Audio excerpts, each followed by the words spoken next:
Sconey. This man has been doing activism within Parliament and everything for 15 years, his whole life.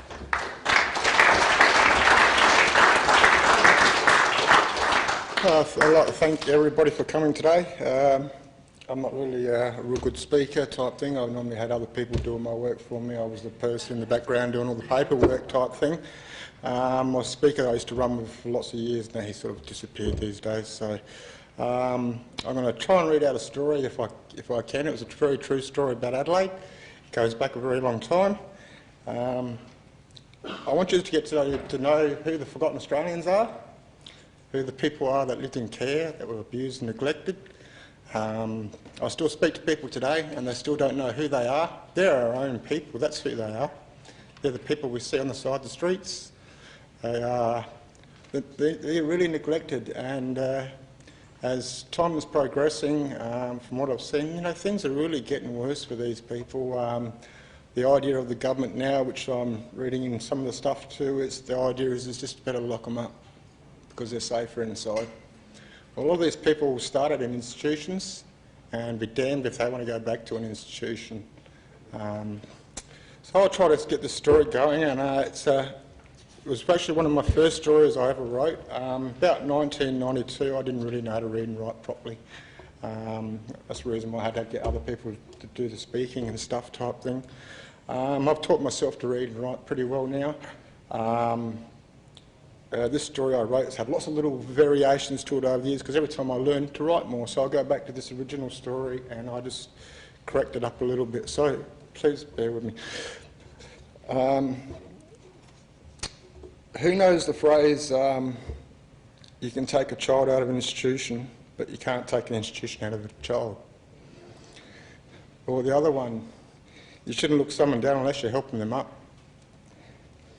Well, this story is just about that. I'd like to tell you a story about Adelaide. It goes like this. Just a day in Adelaide. It was one of those days in Adelaide when I didn't want to talk to people. I just wanted to be left alone. It was a cold, grey day in the city of churches. I walked down to High Street. The place had changed. It had been many years since I said I would never come here again. All my old squats were gone. There was new shops everywhere. All the old hangouts were gone. Just the shelves remained with different faces, but the memories were still strong. I felt like I felt like the street was a part of my blood. The doorways I used to sleep in, the smells, the aromas that set me off, the flashbacks, the instincts of my brain. I really felt like a home pigeon coming home, walking those streets. I had a lot of good times living there. As a kid, in bad times. I was a ward of the state, on the run most of the time, and in those days I was not the only kid hanging out there. Many kids were there, all surviving in one street, living any way they could. Most were there through family or systematic abuse. All had our own tricks to getting money. Begging was one of them. A pie and a pasty was under $1 then. It was pretty easy to get a pasty. Living on a pasty a day was the life for a lot of people. Some nights the streets had kids on every corner begging for food, cigarettes, drugs, money. Many kids sold their souls as well. The street was a meat market for predators and pimps and serious drug pushers. The things we did to survive, we were so young, we didn't know how we were being used and abused, many taking advantages of our situations. We could not even fathom how it could leave scars in us, how the nightmares and the memories will last a lifetime. High Street had the 7 deadly sins in it. It took many lives in many ways. Strolling past the big M's on the corner of High Street and Bank Street towards the railway station, I walked past an old friend who was just walking past. This blew me away because he was still walking the streets after 30 years, going through bins. That's his life for him. 30 years, man, neglected. He was hanging out in town many years before my time on the street. This sure saddened me even more. I walked up to him and I called his name. I remember I was only the one of the few people that ever spoke to him back in my day. Not many knew his name except me. He turned to me and he looked shocked. that someone actually called him by his name. He realised who I was after a good look at me and mumbled hello, and with a saddened face, the feeling that was going through my mind, holding back my tears, was very hard. I quickly opened my wallet and said to him, "My friend, the system is still failing you. You can have whatever's in my wallet." I had two $50 notes in my wallet and he took them both. Immediately after that, my eyes hit the ground and I was in tears. I couldn't even look at the guy. The tears were running down my face. I mumbled to him, "Take care of yourself, my friend," and I turned towards the railway station. That day, from grey went to dark very quick. I walked up to the River Torrens Bridge on the King William Road and looked at the old toilet block at Jolly's Lanes. Many kids in the old days hung around there trying to find a place to sleep at night. It was a dangerous place. You often awakened with men playing with themselves, enticing kids to come back with money to go to their houses with cold frozen backs. Many of these kids went with those people. With all those memories, I really needed something that I gave up a long time ago. It was alcohol. So I quickly found the nearest pub with an auto teller machine. I started drinking heavy down in my memories. I found myself in the gambling room and playing on a poker machine. Thank you for that speech before, it was good. Losing was more like it. Sitting beside me was three old fellas yakking away, there was. I have big ears and I don't mind listening over, what the whole fellas are talking about sometimes. It can be quite amusing. Well, sitting beside me, they were yakking away. The subjects was the wars of the state and the Ted Mulligan report. They was talking about things about what happened to them in their childhood.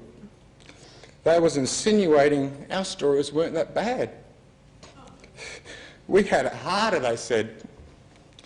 One of their comments was on the lines of, they expect us to help them with our taxpayers' dollars for those rotten criminal kids. I would have snotted my kids if they were like that. They were still alive today, so they must have been treated all right. That was their response. The joke of the subject went on for another 10 minutes with them knocking the wards of the state and all the state issues. And the last comment, I reckon, he said they were all liars. After this, I was bawling. I was pretty mad. I had to say something to these old fools. I had to keep my cool in my intoxicated state. I stood up proud and I said, "I'm one of those forgotten Australians you're talking about. You think, because how your life was, we don't deserve justice for the injustices that happened or even help with our lives because of it. Your lack of understanding, shaking your head. Well, let me tell you something, fellas. Your generation denied what was happening to these kids you talk of. You closed your eyes and you let it happen. And you say you're not to blame as well. You're just idiots, in my opinion," I said to them.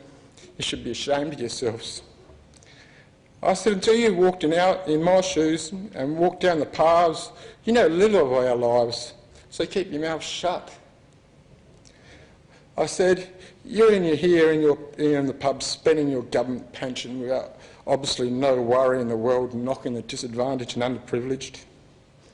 I told them, I was back in the papers in your days. It was in your face when you could have done something about it. And what did most of your public do? You closed your eyes, you looked away, or just abused us. Yes, old fellas, you are to blame, along with the government, church, other services that failed us. They shut them up real good. About a month later, I was in the city again, and throughout this time I was dealing with lots of people. And in this story, a lot of people are very self-centred, and you can't blame the people for how they're self-centred. But when you're doing overseas, you need things to get done, and some of these self-centred people really started slowing down our progress as we progressed along. sorry, I lost where I am. Their importance was slowing us down from happening. I was near a church, and I'm not really into religion that much. My friend goes there, and so one day I was nearby, and I strolled in there, and they actually didn't have a preacher at this church, believe it or not, but there was a temporary guy there, so I went in there and asked him a question. And he asked me, what's my question? And I said, what's at the bottom of Pandora's box? I simply asked. He looked stunned at me and asked me why I asked him this question. Well, I said, there's a lot of evil in Pandora's box, and I'm fighting some of it.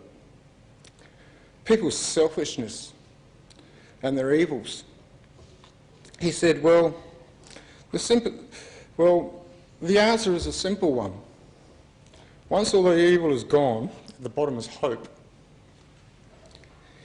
It was an answer I didn't expect to tell you the truth. Something so simple, and the only answer it could be. So daily now I hold hope and faith a little closer. That was the end of that story. Now, I'm sorry if that was...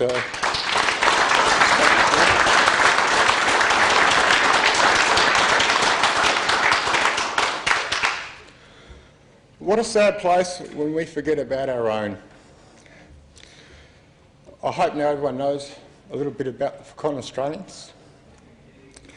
Over the last decade there's been quite a lot of inquiries that has happened around Australia, all about all the types of abuse and neglect. In these inquiries they implicated government, they implicated churches, and they implicated many organisations being involved in the shocking things of the past. It's no secret now. It's freely discussed. Pandora's box is open. From these inquiries came not hundreds of people, but countless of thousands of people. These numbers might shock you, but yes, just in one group alone, the last group of the inquiries, it was estimated that there was 450,000 people. And that affects lots more people as well.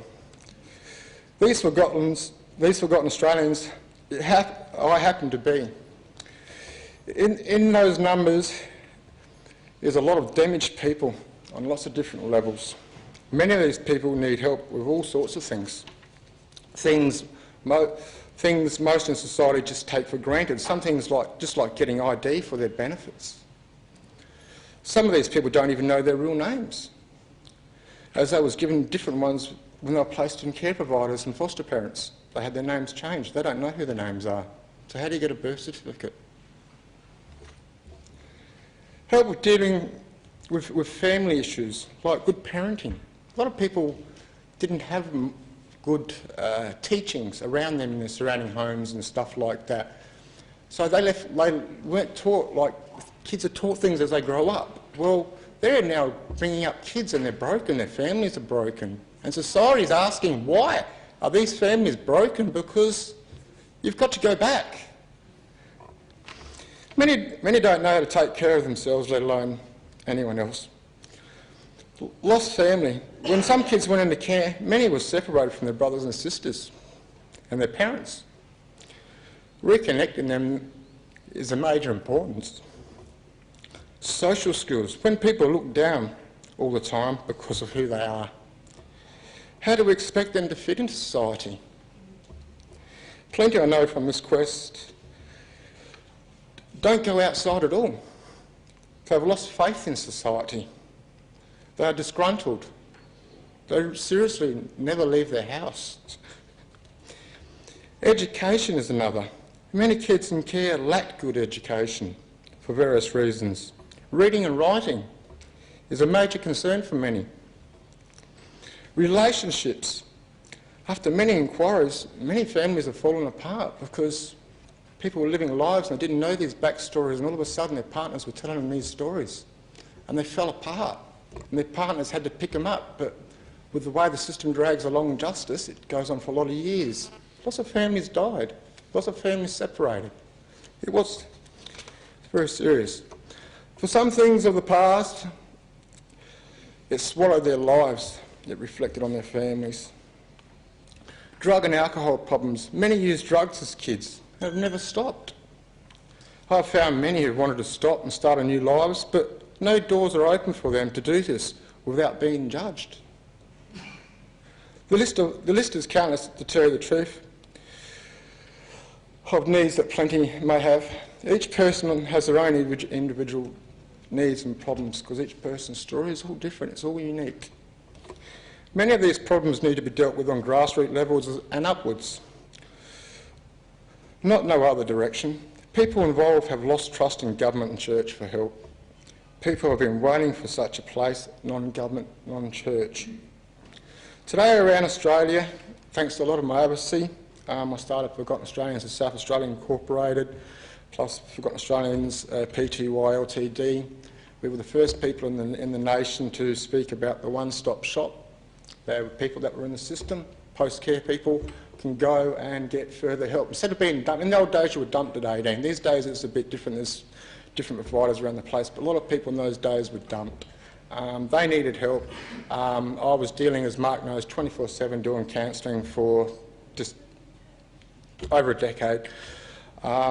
It took a lot out of me. Today around Australia there is new services, places for people to go to get help for the need. I'm not sure I could call them grassroots style of services, but nevertheless people have places to go now. These places just didn't pop up. They took many years of work and pressure on the government to happen. In South Australia, I will note some of the good people who really were the motivators and things to happen for many. In Parliament, first I would have to honour, and I mean honour, Family First member, he's no longer with Family First now, Andrew Evans. He removed the statute of limitations, which helped bring prehistoric cases forwards.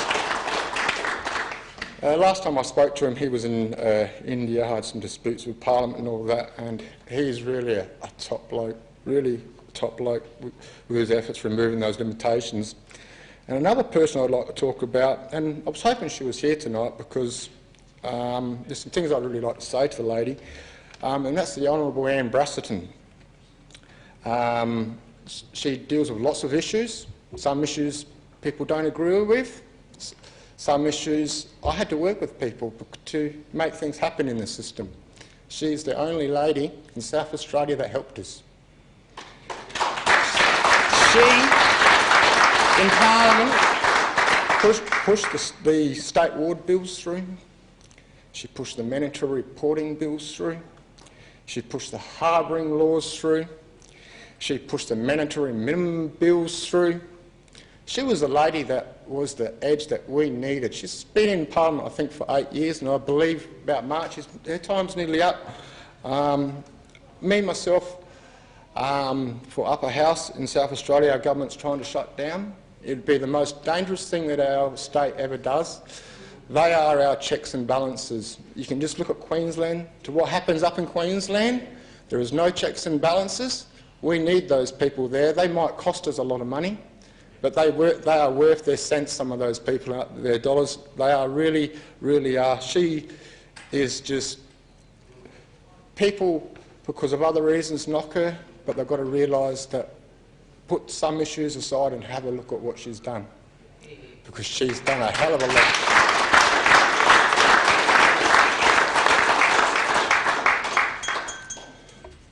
I'll get there. Just one couple more pages, buddy. The one-stop... I must finish this because there is a reason why I'm saying this today, and I hope you understand at the end. The one-stop was rejected by the state government and the government from the start, but once the ink happened, it gave the government pressure to start coming to the table to talk on the one-stop shop. A foundation to work from. As the federal reports happened, the feds found they were forced at the table as well. So Anne Brasserton, for the knowing and the unknowing, I thank her very much. Believe it or not, the state government and the feds had to come to work with each other. This doesn't happen very often. We've got two governments that nearly refuse to work with each other on many things. It don't happen. that often. Once the ball started rolling, it was a domino reaction. Yes, the ball has rolled and rolled with some good advocates kicking it. Now for me, this leaves my part of my quest finished. People have a place to go for help now. As an advocate for many years, I've come to learn about many things that have happened in Adelaide. Some very shocking stuff. Now, many things were forced to happen. They just didn't happen. Will I walk away thinking everything is perfect now? Job fully accomplished? I would love to, but I have fears with new laws coming. How the numbers of kids in care are going to rise to levels where the government can no longer possibly take care of those numbers. Okay, it's good for the government to have changed laws around the place to protect kids, but where are they going to place these kids? To take kids into care, you must have a place for them first. Large places with kids in the past has been found very damaging. So smaller places are now around Adelaide.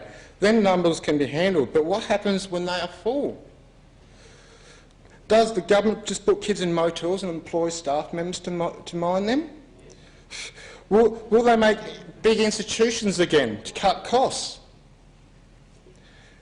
Laws are appearing again around the country where government have control of kids before they're even born. Okay, some are warranted, but some are not. Many will end up in some form of care arrangement. I'm sorry, but I don't see this as acceptable. More understanding is needed. Things can happen in those places that, as proved, can affect them for their whole lives, and them consequences carried on for later generations. These kids need love and understanding, not treated like they are unwanted and treated like drones. The definition of care needs to be monitored because there is plenty of levels and not just on one that needs to be addressed. I ask all here, what do you think is the most important thing of these three words? Education, prevention and cure. Is it education that you think it is about such things' importance? Learning from the past, teaching and teaching from it. Is prevention the most important? Stop it from being stop it happening, or cure. Dealing with people or consequences after it happened, trying to heal someone broken, is a very hard task. I see education as the most important issue of the three. If people can understand why things happen, a better chance we have at preventing, and you won't need a reason for a cure. We have a chance, there's cure, I hope you understand what I meant there. We have a chance to make sure that they do not happen again. We can only try. We will never have a perfect system working, but at least, last page, I think, we have a system that can work. We have a system that we can work on. It won't just happen. It will always need advocates watching and working away. The latest inquiry is a federal inquiry. From it will come recommendations. It's hard to explain how we all have different governments and how they rarely work with each other on some matters. These recommendations, the states have no obligation to follow. It's a federal recommendation. States don't have to follow federal recommendations. They might, but they don't have to. Well, who will be pushing the ball?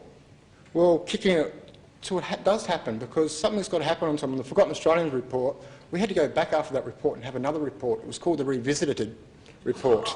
Yes, thousands of dollars, big dollars, to make them go with the first report's recommendations, because they wasn't hearing to all of them, the states and stuff like that. It really was a lot of years of work. People don't understand what it's like working every day on this subject for over past 10 years. You know, I started this in 1986, so it's been a long quest for me. It will need good advocates in all states to put pressure on all the states to fulfil the recommendations. We don't want to see many more generations of kids living hard on the streets or in so-called care. I hope Mark Aldridge, ideas of the Alliance, will be able to pull best advocates together on these matters in the near future. Over the years as an advocate, I have been stuck in my ways in dealing with things. For new things to happen and fresh ideas need to be discussed. Out with the old and in with the new. It's now time for people to keep an eye on the kids in care. More than ever, with the growing numbers, for me today, I will be stepping down as my role as an advocate for system leavers of forgotten Australians around Australia. I will be available for Mark to give a hand where I can. Next year is the election time in March. A few years back we did a Care for Kids rally, very successful rally, and I mean it was the best rally ever. It was fun, it was enjoyable, kids were everywhere and they were laughing. I suppose that's what it was, most enjoyable. I have an idea to do it again next March.